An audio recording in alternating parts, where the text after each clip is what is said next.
Ça y est, ils l'ont fait. Ils l'ont fait. Les Stéphanois ont remporté une victoire décisive à Montpellier. 2-1, une victoire qui est synonyme de maintien en Ligue 1, parce que là, avec 42 points au compteur, on peut maintenant le dire avec une certitude parfaite, les Stéphanois joueront bien en Ligue 1 l'année prochaine. C'est vrai qu'il y a plusieurs, après la victoire face à Bordeaux, j'avais dit que les Verts étaient assurés du maintien, mais mathématiquement, ce n'était pas fait, surtout que les résultats de cette journée de championnat ne nous étaient pas favorables. Nantes a gagné, Lorient a gagné, bref. Nîmes a fait match nul, mais sinon on voyait bien que Bordeaux a gagné aussi, donc les équipes derrière nous ont remporté leur match, et donc on avait une pression qui se renforçait au classement général, avec les équipes derrière qui se rapprochaient dangereusement de nous, et avec les matchs qui nous attendent, Marseille et Lille. Alors le dernier match face à Dijon, mais Marseille et Lille, un match très difficile à négocier, et donc oui, il y avait de l'inquiétude, et les Verts ont enfin réussi à terminer, à arrêter avec ce faux suspense du maintien ou pas en Ligue 1. Ils ont remporté une victoire probante à Montpellier. On va en parler dans quelques instants. On va faire le débrief de ce match. Un match qui est très intéressant à analyser, je trouve. Il y a vraiment beaucoup de choses à dire sur la performance des Stéphanois à la Mosson.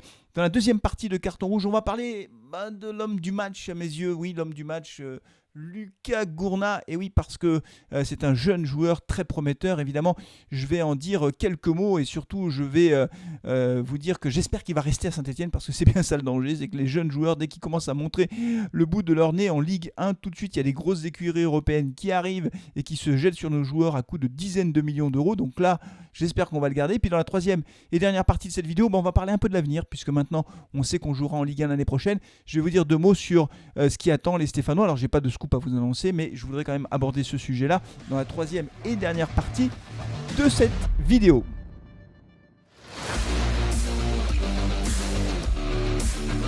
Ah oui, les Verts ont remporté une victoire décisive, probante à Montpellier. Il y avait tout, le résultat, mais il y avait aussi la manière, pour de multiples raisons. La première raison, c'est que quand on regarde les statistiques de la SS, quand on est mené au score, en général à l'extérieur, on ne revient jamais avec les 3 points de la victoire. La dernière fois que c'est arrivé, et c'est Alex qui sur Twitter le rappelait, c'était à Nantes en 2019, une victoire après avoir été mené au score, mais sinon à chaque fois qu'on est mené, dans le meilleur des cas on fait match nul et on n'arrive pas à s'imposer, et là les Verts se sont imposés. Alors c'est d'autant plus remarquable que, comme d'habitude, pour le coup, on a toujours ce travers-là, c'est qu'on a pris un but en tout début de match, dès la 5e minute, un coup franc qui est tiré sur le côté et qui est intercepté au premier poteau par Delors, tout simplement l'attaquant montpelliérain, l'inévitable attaquant montpelliérain, qui reprend avec une erreur de marquage, je pense, de Mathieu Debuchy. Sur ce coup franc-là, Étienne Green ne peut strictement rien faire, et voilà que nos Verts sont menés 1-0 après 5 minutes de jeu à la Mosson. Franchement, c'est le scénario catastrophe. Et moi, j'avais quand même peur que les Verts s'écroulent un peu mentalement, qu'ils aient du mal à ressortir la tête de l'eau. Même pas du tout. Ils ont continué à jouer au foot avec le 4-4-2 assez classique au fond de Claude Puel, puisqu'il avait décidé d'aligner Nordin, Bouanga, Amouma et Kazri devant. Et les Verts ont continué finalement à jouer leur jeu. Et 10 minutes plus tard, à la 16e minute de jeu, à l'issue d'une superbe action stéphanoise, Lucas Gourna qui fait la différence au milieu de terrain de façon très intelligente. Il déstabilise, c'est vraiment lui qui fait la différence, c'est-à-dire qu'il déstabilise le milieu de terrain montpelliérain, et du coup il se crée une ouverture pour pouvoir lancer Denis Bouanga dans le dos de la défense montpelliéraine.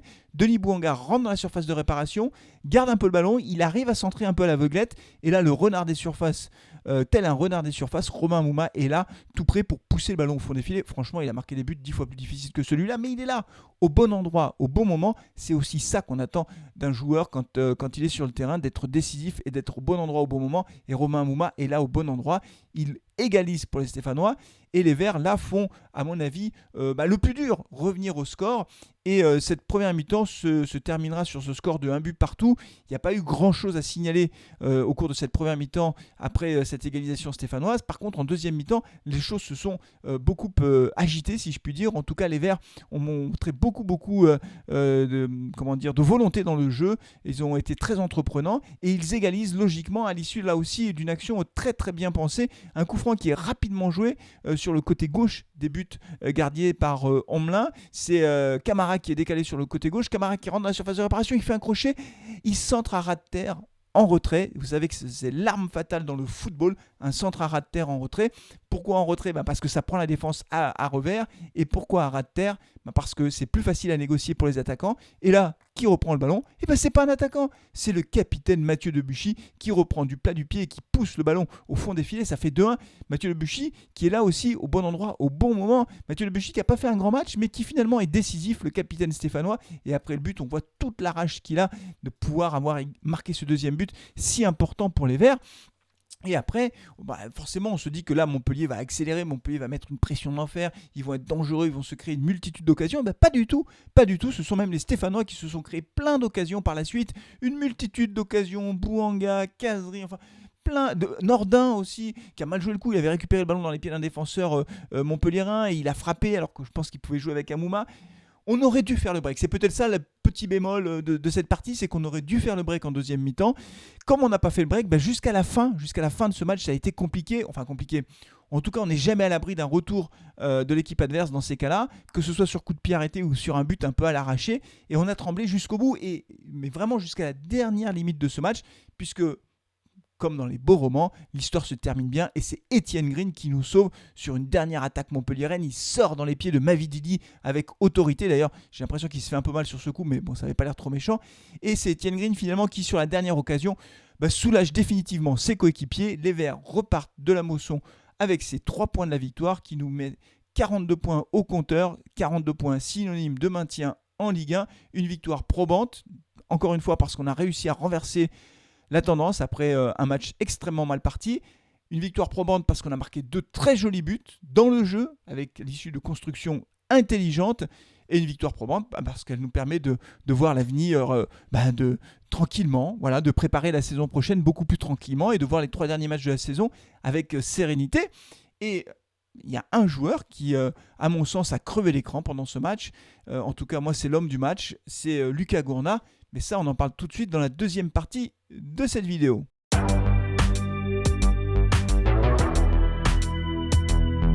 Lucas Gourna. Il n'a pas 18 ans. Il est né en août 2003. Il n'a pas 18 ans. Il a 17 ans et il a fait une prestation de très haut niveau, je trouve. Il a été excellent alors sur le plan défensif. Voilà. Mais ce qui m'a beaucoup frappé dans ce match, et plus d'ailleurs encore que lors de ses dernières titularisations, j'ai trouvé qu'il avait cette capacité, lui aussi, un peu comme Neyou d'ailleurs, à se projeter vers l'avant, à faire la différence, à porter le ballon, à essayer d'être dangereux dans la construction du jeu. Vraiment, ça m'a frappé, ça m'a sauté aux yeux. Très peu de déchets techniques, il a quasiment perdu aucun ballon et c'est quand même lui qui est à l'origine de l'égalisation. C'est lui qui fait la différence au milieu de terrain, qui déstabilise le milieu de terrain montpelliérain, qui se crée une ouverture en quelque sorte. Et là, il lance un ballon en profondeur, magnifique ballon, parfaitement dosé, à ras de terre pour Bouanga qui lui fait la différence, centre pour Amouma et vous connaissez la suite. Donc je trouve que la performance du milieu de terrain stéphanois, du tout jeune milieu de terrain stéphanois, 17 ans, est une performance de haut niveau qui confirme au fond ce qu'on avait vu de lui, parce qu'il a joué plusieurs fois, il a été titulaire à plusieurs reprises. Bref, c'est un de nos meilleurs jeunes aujourd'hui dans l'effectif stéphanois. Et du coup, danger. Oui, danger parce que les précédents, les jurisprudences Saliba et Fofana nous font trembler. Parce qu'évidemment, les grands clubs européens sont autour. Ils le voient comme nous on le voit. Et donc, ça y est, ça va commencer. Vous allez voir, l'intersaison, il va y avoir des propositions. On va entendre parler de 10 millions, 15 millions, 20 millions. Aujourd'hui, sa valeur marchande sur Transfer Market, ça vaut ce que ça vaut, est estimée à 12 millions. Je vous rappelle qu'il est sous contrat jusqu'en 2023, mais que ça y est, les millions vont commencer à tourner autour de sa tête, des salaires qui vont être multipliés par 2, 3, 4, son entourage qui va lui dire « Mais attends, réfléchis bien, vous vous souvenez ce qui s'est passé avec Fofana ?» Puis elle ne voulait pas le lâcher. Fofana, lui, il n'avait rien dit. Puis un jour, dans l'équipe, il dit « Je veux partir ». Il a fait une interview dans l'équipe, je ne sais pas si vous vous en souvenez, au mois de septembre, en disant « Je veux partir à Leicester ». Et quand Leicester met 35 millions sur la table, qui double ou triple ou quadruple le salaire du joueur, le joueur il part. Donc j'ai peur. Voilà, je ne sais pas ce que vous en pensez. Dites-moi si vous partagez cette crainte. Compte tenu de l'état des finances du club, en plus, j'ai peur qu'effectivement, si le Milan AC s'aligne ou un club anglais en disant on vous met 30 millions sur la table, j'ai peur qu'une fois encore, on laisse partir notre meilleur jeune. Alors, c'est peut-être pas le meilleur, parce que Étienne Green est très prometteur, Adil Aouchiche aussi, mais enfin, ce serait vraiment désespérant de voir partir des jeunes joueurs qui font une demi-saison avec nous en Ligue 1, de les voir encore partir dans des grands clubs. Alors, quand on regarde ce que fait Fofana à Leicester, franchement, il a eu raison. Il gagne 3 fois plus que ce qu'il gagne ou 4 fois plus que ce qu'il gagne à Saint-Etienne. Ça a permis de sauver financièrement le club. Et il joue dans l'un des meilleurs clubs au monde. Troisième de première ligue. Il est titulaire incontestable. Souvent, c'est le man of the match, comme ils disent en première ligue. C'est un joueur qui crève l'écran. Tout le monde l'a vu en première ligue. On parle déjà de lui à Manchester pour 80 millions d'euros, ce qui serait une bonne affaire pour nous, puisqu'on reprendrait un peu de sous au passage, Saint-Etienne, puisqu'on a dans le contrat, on a mis une clause qui fait que s'il est transféré pour plus cher, on prend une partie de la plus-value. Mais ce que je veux dire par là, c'est qu'évidemment, pour les joueurs, quand vous avez un grand club qui arrive et qui vous dit « je te propose de quadrupler ton salaire », l'entourage lui dit « mais attends, réfléchis, tu te rends compte, tu vas gagner X centaines de milliers d'euros par mois ». Le club, il voit un chèque de 30 millions arriver alors que c'est la crise. On a du mal à résister. Donc voilà, Lucas Gourna est très fort, il est très prometteur. Je pense qu'il doit encore s'aguerrir, parce que évidemment c'est un jeune joueur, il doit gagner en expérience. Je pense qu'il doit de temps en temps aussi un peu simplifier son jeu, mais il a un potentiel énorme et je crains que ce potentiel aille s'exprimer ailleurs, peut-être dès l'année prochaine. Franchement, ce serait un coup dur pour nous. Dites-moi ce que vous en pensez. Est-ce que vous partagez mes craintes? Est-ce que vous pensez que j'exagère? Est-ce que vous pensez que comme il a un contrat jusqu'en 2023, il est au club l'année prochaine et qu'il n'y a pas d'inquiétude à avoir? J'ai hâte de lire vos commentaires comme toujours. Et puisqu'on parle des jeunes et en particulier de Lucas Gourna, je vais vous parler aussi de l'avenir du club, puisque maintenant on sait qu'on va jouer en Ligue 1. On va commencer à parler tranquillement de l'avenir du club, de ce qui peut se passer, mais ça, on commence à en parler tout de suite dans la troisième et dernière partie de Carton Rouge.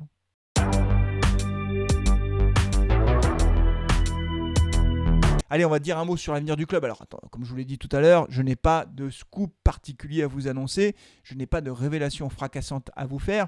Simplement, j'avais envie de dire un mot sur ce qui peut se passer au cours de ces prochaines semaines, au cours de ces prochains mois. Parce que, évidemment, comme le club va jouer en Ligue 1, ça éclaircit, si vous voulez, l'horizon, l'avenir du club, en tout cas, pour un éventuel repreneur.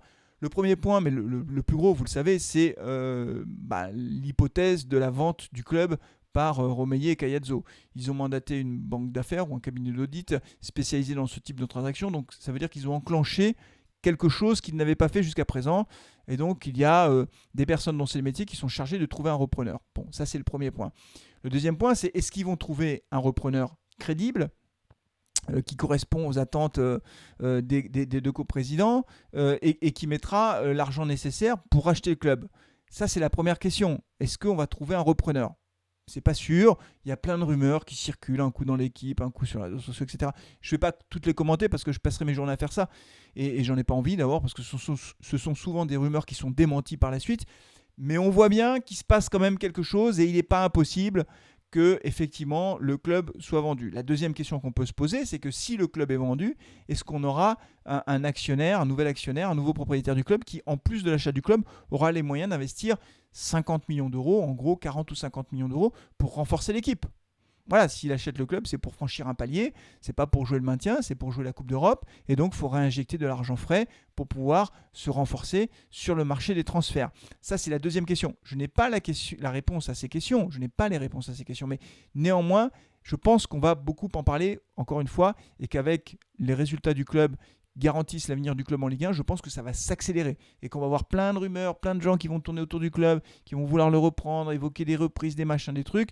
Il va falloir que nous, supporters, on reste calme et qu'on ne s'enflamme pas ou qu'on ne se désespère pas à chaque annonce parce que, encore une fois, il y aura beaucoup d'intox. En fait, c'est le message que je vais vous faire passer, c'est que oui, il peut se passer quelque chose, mais en tout cas, on va entendre beaucoup de choses qui sont que des rumeurs, que des spéculations, que des choses sans fondement. Donc il faut qu'on fasse attention aux informations ou aux pseudo-informations qui vont circuler parce que il y en a beaucoup qui sont fausses.